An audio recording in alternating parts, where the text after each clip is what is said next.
Ang mga istorya nga nagbilin og nakapatandog sa pagbati og mga leksyon sa kinabuhi balikan pinaagi sa 2022 Year-End Report. Karong tuiga, nag-antos sa sunod-sunod nga pagsaka sa presyo sa petroleum products ang publiko. Base sa monitoring sa Department of Energy as of December 20, miabot na sa 13 pesos and 95 centavos matag litro ang aumento sa gasolina karong tuiga. 27 pesos and 50 centavos per liter ang giaumento sa presyo sa diesel. Og 20 pesos and 80 centavos kada litro ang natala nga pagsaka sa kerosene karong tuiga. Nunot niini, nangayo og aumento sa plitihan ng mga driver sa pampublikong sakyanan. Gitagaano sa fuel subsidy ang mga drivers ug operators isip abag sa gobyerno. Niadtong Marso, nagpatuman og ban sa tanang poultry products sa probinsya sa Subo nga gikan sa Luzon. Lakang nga gisuportahan sa lokal nga kagamhanan sa Subo. Ang banunod sa kaso sa bird flu nga giingong mutakod sa tao. Cebu-Cordoval Link Expressway gibuksan sa motorista nitong Abril 27 nga gitambungan ni Presidente Rodrigo Duterte. Ang 8.9 kilometers nga Cebu-Cordoval Line Expressway nga gigastuhan og 33 billion pesos ang labing taas ug labing habog nga taytayan sa Pilipinas. Upat patay, samtang 23 ang naluwas sa pagkahagsa sa taytayan sa lungsod sa Luay, Lalawigan sa Bohol sa katapusang semana sa Abril. Nagtinabangay ang divers nga gikan sa Coast Guard, PNP, Maritime, BFP ug mga pribadong diverse organizations sa pagsalom sa gibanabanang 15 ngadto sa 20 metros nga giladmon sa tubig sa maong parte sa Luay Lubok River. 13 ka mga sakyanan ang nahulog sa taytayan. May 3, dihang giaprobahan ni Presidente Rodrigo Duterte ang rekomendasyon sa DILG nga ipahunong na ang isabong operation sa nasod. Daling nagmeeting ang gatusan ka mga teller sa isabong live nga mawad-an og trabaho sa Subo aron tukion ang ilang mga lakang. May 9, dihang gipahigay ang national ug local elections. Sunod lang sa pipila ka oras ug adlaw na hibaw-an lang ang mga napili sa dekadiyang posisyon gikan sa mayor padung sa pagka-presidente. Ug netong June 30, gihimo ang inaugurasyon ni Presidente Ferdinand Bongbong Marcos Jr.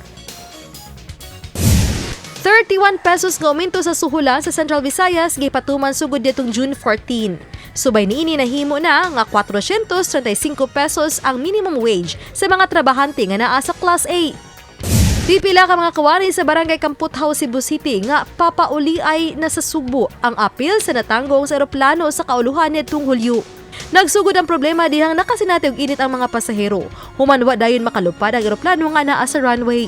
Pasabot sa management sa airline nga naka-red alert status ang airport nitong higayuna. Gawas pa niini, nakasinati og technical issue ang maong aircraft.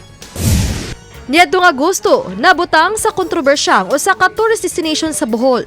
Kini matud pa sa kamahal sa nabayran nga pagkaon sa grupo sa turista nga miabot og 26,000 pesos. Tungod sa insidente, gibawalan na ang pagbaligya sa nabantog nga Virgin Island. Agosto 28, ang tagal nga gihatag sa Cebu Provincial Government aron tanggalon ang mga floating og fixed cottage sa lungsod sa Cordova. Gipahunong ang operasyon human masuta sa Taga-Environmental Management Bureau 7 nga taas ang level sa coliform bacteria sa dapit.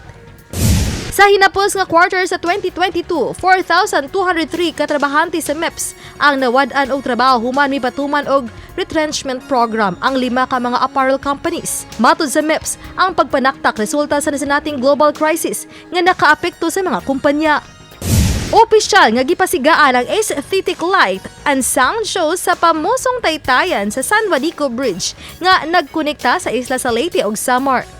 Gipangunahan ang pagpasiga ni Presidente Marcos Jr. Gilauman ang aesthetic light and show ang motabang sa panginabuhian sa mga gagmayng negosyante.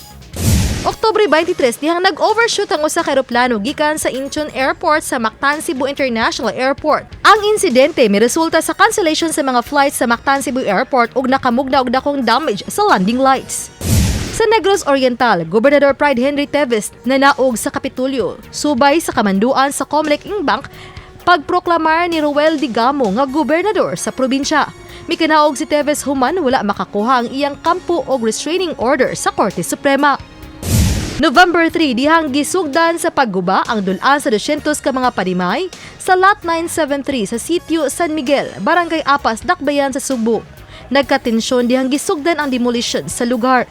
Ang Lot 937 giingong pribadong luna nga gibawi sa tag-iya ubo sa desisyon sa RTC Court. Ako si Femari Dumabok. Balitang Bisdak!